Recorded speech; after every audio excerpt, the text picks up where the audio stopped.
Zdravo svima i dobrodošli u Samrinu kuhinju. Danas pravim najsočnija pileća krilca s paprikama, jednostavno, brzo i sve se radi u jednoj širpi.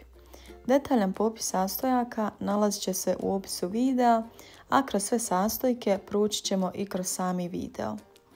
Ja sam pripremala porciju za 2 osobe, tako da sam u posudu dodala oko 700 g pilećih krilca, koje sam naravno prethodno oprala i sada ću u to dodati začine.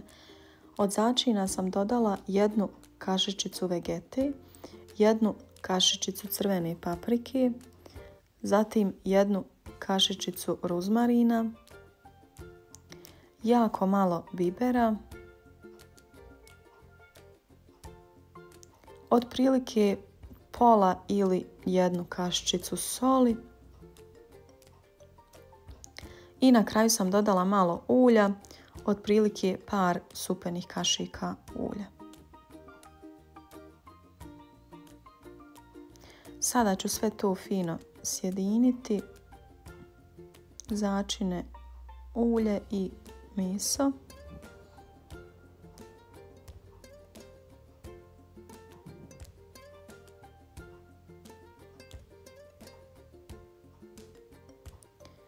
Paprike sam odvojila u posebnu posudu koju sam također prethodno oprala i u nju ću dodati samo malo ulja i malo vegeti.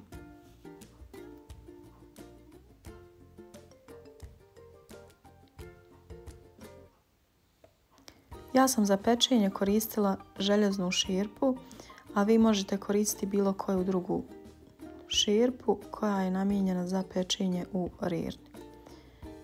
Širpu sam prethodno nauljila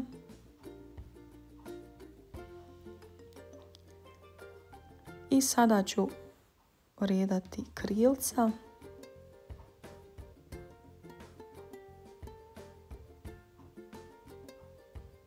A odozgo preko krilca ću dodati paprike.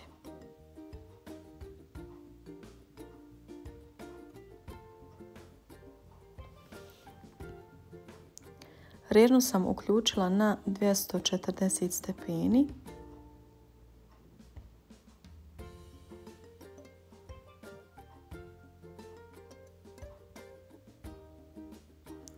I ovo ću prvo peći oko pola sata na 240 stepeni sa poklopcem, a nakon toga ću skinuti poklopac i peći još oko 15 minuta, odnosno dok sve fino ne porumeni. Hvala vam na gledanju videa, pretplatite se na moj kanal i do sljedećeg puta, prijatno!